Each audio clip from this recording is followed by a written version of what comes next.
Electoral Referendum Bill, second reading. Mr. Speaker. Honourable Simon Power. Mr. Speaker, I move that the Electoral Referendum Bill be now read a second time.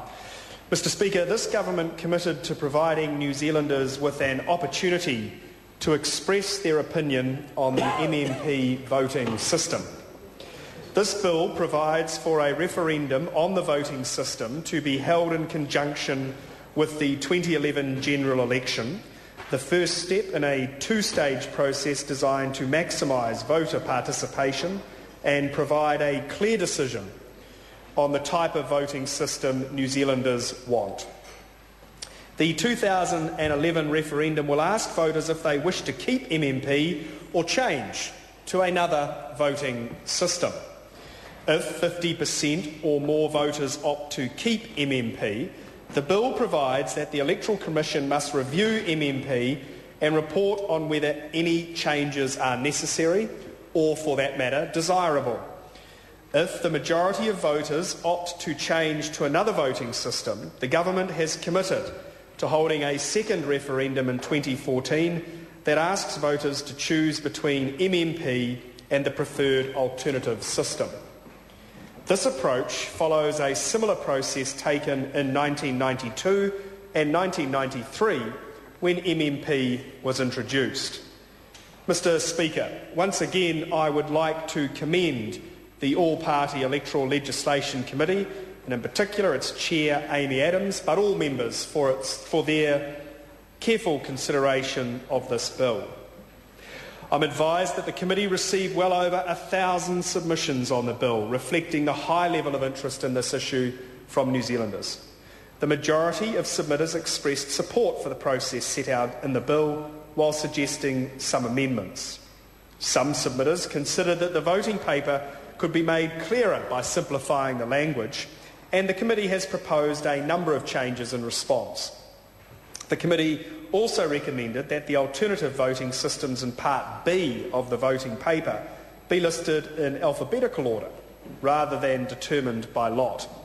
In response to submitter concerns, the committee has described the supplementary member voting system in Schedule 2 using the key features recommended by the Royal Commission on Electoral System in 1986. The description now provides that each voter would have 2 votes, and that of the 120 seats in Parliament, 90 would be electorate seats and 30 would be party list seats. Some submitters suggested that a review of MMP should take place regardless of the referendum outcome. The committee concluded by majority that the bill should retain the requirement for the review to take place only if 50% or more electors vote to keep MMP. This approach will provide a clearer indication of voters' preferences with regard to the broad type of voting system that they favour. Voters who prefer MMP in principle but wish to see it modified would vote to retain MMP. Those voters who disagree with aspects of MMP would need to decide whether their concerns were fundamental enough to make them want to vote for another voting system in the referendum. Many submitters sought expenditure limits on referendum advertising. The committee, by majority, recommended an expenditure limit of $300,000 during the regulated period. The committee has also recommended a number of technical changes to align the referendum advertising provisions in the bill with the election advertising regulation proposed in the Electoral Finance Reform and Advance Voting Amendment Bill. By considering these bills together, the committee has been able to deliver a coherent package of electoral reform. Mr. Speaker, I want to once again thank all political parties for the constructive way that they have engaged on this bill, as well as the one considered by the House in second reading just previously.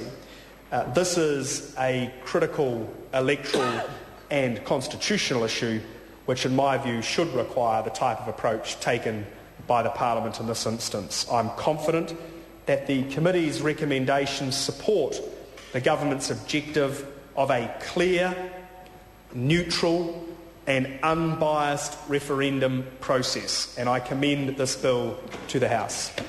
The question is that the motion be agreed to.